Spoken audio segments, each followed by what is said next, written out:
Oke, assalamualaikum warahmatullahi wabarakatuh. Selamat pagi semuanya. Oke, kita mulai pembelajaran hari ini, yaitu materi bab pertama, yaitu pola bilangan.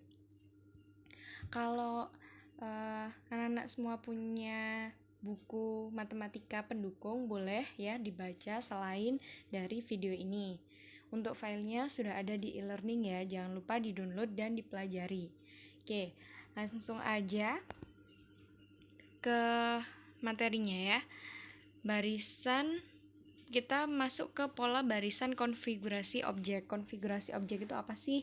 Konfigurasi objek itu jadi objek disusun membentuk suatu konfigurasi. Nah, di situ ini dikaitkan sama pola bilangan. Oke, yang pertama, pengertian pola barisan bilangan. Barisan bilangan dapat diartikan sebagai susunan bilangan yang memiliki keteraturan. Nah, keteraturan tersebut dinamakan sebagai pola. Jadi kalau ada pola, dia berpola, berarti dia punya susunan yang teratur. Terdapat banyak kumpulan bilangan yang mempunyai pola atau aturan tertentu. Jadi nanti di bawah saya jelaskan ya. Salah satu pola barisan bilangan dapat diperoleh dari mengamati konfigurasi objek.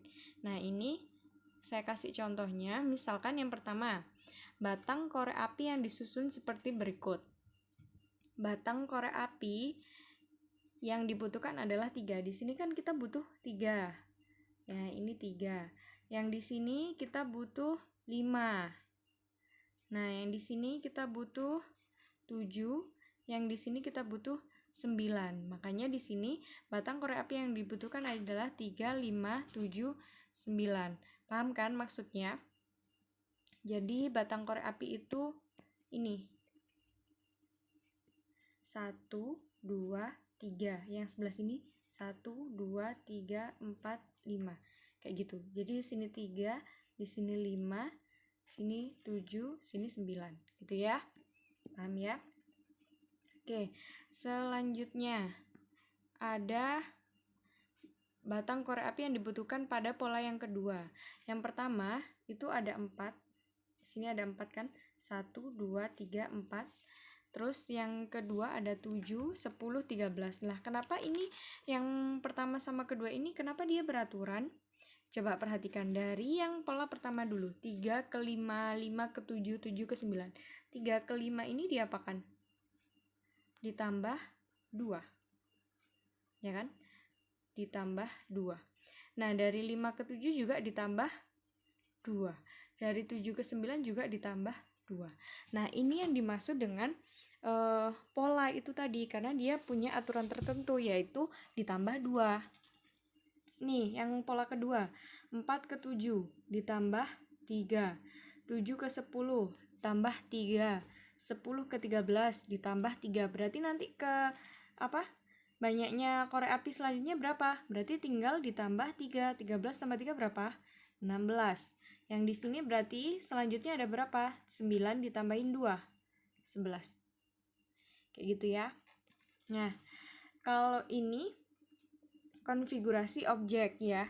Nah, bagaimana dengan pola bilangannya? Nah, ini ada beberapa contoh barisan bilangan khusus dan polanya. Yang pertama bilangan asli. Bilangan asli itu kan bilangan yang mulai dari 1. 1, 2, 3, 4, 5, 6 gitu. Nah, dengan bilangan berikutnya diperoleh dengan cara menambahkan 1 pada bilangan sebelumnya. Ini ya, dari 1 ke 2 tambah 1, 2 ke 3 tambah 1, 3 ke 4 tambah 1, 4 ke 5 tambah 1, 5 ke 6 juga tambah 1. Nah, kalau dibuat konfigurasi objeknya, dibuat sebagai noktah. Nah, ini kayak gini maksudnya noktah itu. Pertama, kan tadi bilangan, ini bilangan asli ya, bukan bilangan ganjil ya. Bilangan asli. Oke. Dari ini noktah 1 titik, terus 2 noktah, 3 noktah, 4 noktah, 5 noktah, dan 6 noktah. Ini caranya gimana? Ini kan 1 jadi 2 kan ditambah 1. 2 ke 3 kan ditambah 1. Kayak gitu. Jadi gini, 1-nya ke sini, 2-nya ke sini, 3 ke sini, 4 ke sini, 5 ke sini. Kemudian ditambah 1, tambah 1, tambah 1. Gitu ya. Jadi 3 ke sini tambah 1, 4 ke 5 tambah 1, 5 ke 6 tambah 1. Yang selanjutnya barisan bilangan ganjil. Bilangan ganjil itu kan bilangan 1, 3, 5, 7, 9, 11. Bilangan ganjil itu kan bilangan yang nggak habis dibagi 2, yang punya sisa. Ketika dibagi 2 dia punya sisa. Nah, dari 1 kalau kita ngelihat dari sini ya, 1 ke 3, 3 ke 5, 5 ke 7, 7 ke 9, 9 ke 11. Ini kan kayak yang tadi, tambah 2, tambah 2, tambah 2, tambah 2. Makanya di sini dengan cara menambahkan 2 pada pola sebelumnya. Kalau dibuat noktah, dia gambarnya kayak gini. 1 ke 3 ditambah 2 kan. 3 ke 5 tambah 2. 5 ke 7 tambah 2. 7 ke 9 tambah 2. 9 ke 11 tambah 2. Berarti kalau ini ke sini harusnya ditambah 2. Berapa? 11 tambah 2, 13. Oke, lanjut untuk bilangan genap. Bilangan genap itu bilangan yang habis 2. 2, 4, 6, 8, 10 gitu ya. Kita di sini bicarakan konteksnya masih bilangan yang positif ya. Kenapa? Karena di sini dibuat noktah, jadi harus bilangan yang positif. Sama, ini juga dengan cara menambahkan 2. 2 ke 4 tambah 2. 4 ke 6 tambah 2. 6 ke 8 tambah 2. Berarti kalau di sini nanti 10 harus 12, berarti yang di sini 14. Kenapa? Karena 12 ditambah 2 hasilnya 14. Jadi nanti di sini ada 14 noktah. Oke. Selanjutnya, pola barisan segitiga. Nah, kenapa disebut pola bilangan segitiga? Karena di sini kalau digambarkan dengan noktah, dia itu akan membentuk segitiga. Nah, gambarnya banyak pilihan. Ada yang gambar segitiganya kayak gini, ada yang kayak gini juga. Nanti mungkin anak-anak tahu di internet, mungkin misalnya gini. Bisa aja kayak gitu, segitiganya gini. Kalau ini kan segitiganya dia bentuknya segitiga siku-siku gini kan. Sama aja. Oke, di sini dari ini ada 1 nokta, ini 3, ini 6, ini 10, 15. Gimana caranya, Bu? Nah, coba 1 ke 3 tambah 2, 3 ke 6 tambah 4, 6 ke 3 ke 6 tambah 3, 6 ke 10 tambah 4, 10 ke 15 tambah 5. Berarti yang kesini harusnya ditambah dengan 6. Kenapa? Karena urut 1, 2, 3, 4, 5. Berarti sini tambah 6. 15 tambah 6 berapa? 21. Berarti yang pola segitiga yang ke 1, 2, 3, 4. 1, 2, 3, 4, 5, 6. Pola yang ke-6 itu 21 noktah banyaknya. Kalau tanya yang ke-9, tambah lagi 6, tambah lagi 6. Tambah lagi 7, tambah lagi 8 kayak gitu. Diurutkan ya. Oke, sekarang lanjut ke pola barisan persegi panjang. Nah, kenapa disebut persegi panjang? Karena noktahnya itu bisa dibentuk sebagai persegi panjang. Di sini untuk yang pertama kita punya 2 noktah. Untuk yang kedua kita punya 6. Untuk yang ketiga kita punya 4. Yang keempat kita punya 20. Berarti yang di sini untuk yang pertama itu 1 kali 2. Untuk yang kedua 2 kali 3. Untuk yang ketiga 3 kali 4. Untuk yang keempat 4 kali 5. Berarti untuk yang keenam nanti berapa? Untuk yang 6 berarti dia 6 dikali 7. Karena berurutan 1 kali 2, 2 kali 3, 3 kali 4, 4 kali 5. Berarti yang sini 6 kali 7. Ini 5-nya saya skip ya. Karena yang ditanyakan pada waktu ke-6. Oke, lanjut ke barisan persegi. Bilangan persegi adalah bilangan yang mempunyai pola sebagai berikut. Kenapa disebut bilangan persegi? Karena tadi bisa di noktahnya itu dia berbentuk persegi. Untuk yang pertama dia ada 1 noktah. Untuk yang kedua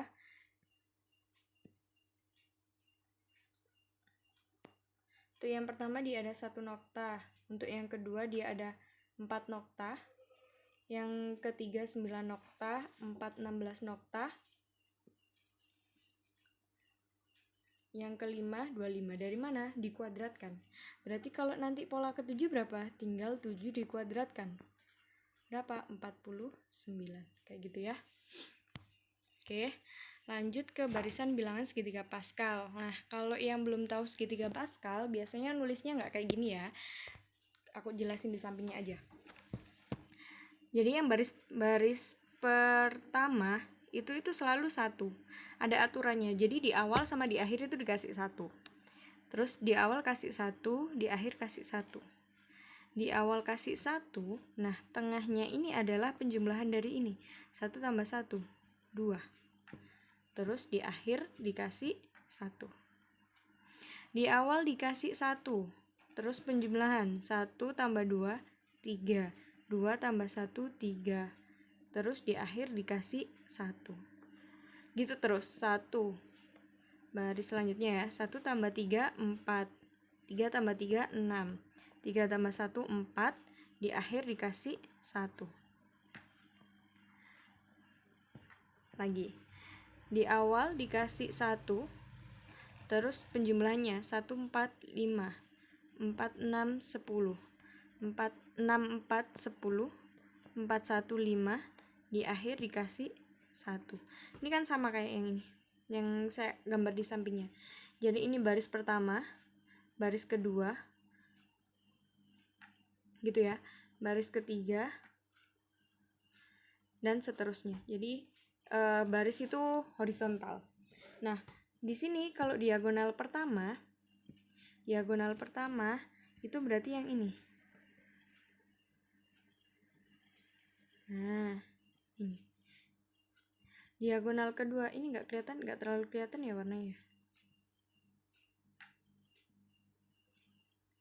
Saya ganti hijau. Nah, ini diagonal pertama. Diagonal kedua ini. Diagonal ketiga ini. Diagonal keempat ini. Diagonal kelima ini, dan seterusnya. Ini masih sampai bawah, bisa sampai bawah ya. Masih terus sampai bawah. Nah, kalau diagonal yang kedua, ini perhatikan diagonal yang kedua. Berarti yang ini ya. Yang ini. 1 ke 2, 2 ke 3, 3 ke 4, 4 ke 5. Pasti di sini nanti 6. Jadi dia berpola, tambah 1, tambah 1, tambah 1.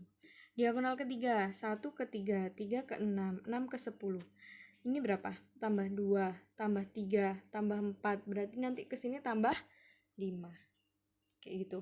1 ke 4 tambah 3, 4 ke 10 tambah 6. 10 ini berarti nanti selanjutnya berapa? 20. Berarti tambah 10. Ini tadi tambah 3, tambah 6, tambah 10. Dari mana? Cari. Kayak gitu. Dia pasti menemukan ada polanya. Pasti ada polanya. Dia dijelaskan di bawah sini. Oke. Pada setiap baris diawali dan diakhiri dengan bilangan 1. Tadi udah dipraktekkan ya. Setiap bilangan diperoleh dengan menjumlahkan 2 bilangan di atasnya. Sama ya tadi. Jadi dari mana ini? Ini dijumlah 1 tambah 2, 2 tambah 1. Jadinya di sini 3 sama 3. Oke. Terus diagonal pertama 1 1 1, bilangan barisan konstan. Diagonal itu tadi yang miring ya, yang gini-gini tadi loh ya, yang aku lingkarin, yang ibu lingkarin hijau-hijau tadi. Terus, nah, pola bilangan pada segitiga Pascal dapat digunakan untuk menghitung banyaknya himpunan bagian. Nah, ini materi himpunan itu materi kelas 7.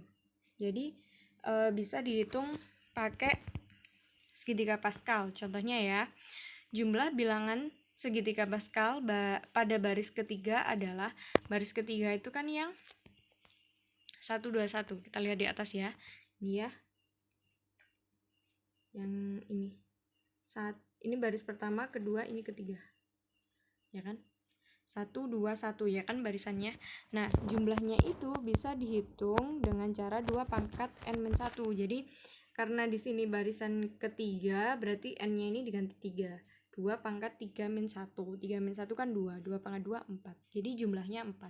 Jadi kalau misalnya ya, ada soal gini. Tentukan jumlah bilangan segitiga Pascal pada baris ke-10. Kalian gak harus bikin 1, 1, 1, 1, 2, 1, 1, 3, 3, 1 gini. Sampai baris ke-10 ini kan baris pertama, kedua, ketiga, keempat gitu. Enggak. Kalian bisa pakai rumus yang udah ada di sini, yaitu 2 pangkat n-1. Terus ini sama hasil pemangkatan x plus y pangkat 3. Karena di sini pangkat 3 berarti kita pakai yang depannya 3. Maksudnya gimana? Kan di sini pangkat 3. Tadi kan segitiga Pascalnya gini, 1 1 1 1 2 1 1 3 3 1. Nah, karena di sini pangkat 3, berarti kita pakai yang depannya 3 ini. Ya kan? Berarti ada 1 3 3 1. 1x pangkat 3, 3x kuadrat y pangkat 1, 3x pangkat 1 y kuadrat sama 1 y pangkat 3. Jadi ini koefisiennya 1 3 3 1. Kayak gitu. Oke, kita lanjut ke barisan bilangan Fibonacci. Barisan bilangan Fibonacci adalah pola bilangan di mana jumlah bilangan setelahnya merupakan hasil penjumlahan dari dua bilangan sebelumnya. Contohnya di sini. 1 1 1 tambah 1 2. Oke, 2 di sini. Terus 2 tambah 3 5 di sini. 3 tambah 5 8. 5 tambah 3 13. Berarti kalau misalnya ada bilangan Fibonacci gini bisa Bu, bisa 1 2 misalnya gini ya. Berarti selanjutnya 1 tambah 2 berapa? 3. Terus 2 tambah 3 5. Terus 5 tambah 3 8. Kayak gitu. Boleh yang lain, boleh tergantung sama soalnya. Misalnya bilangannya itu mulainya dari 2 2 gini, boleh 2 tambah 2 4, 2 tambah 4 6, 6 tambah 4 tambah 6 10, 6 tambah 10 16 dan seterusnya, kayak gitu ya. Jadi tergantung sama soalnya itu. Oke, sekian dulu. Kalau ada pertanyaan boleh ditanyakan melalui WhatsApp ya, boleh di timeline e-learning, boleh. Oke, terima kasih. Wassalamualaikum warahmatullahi wabarakatuh.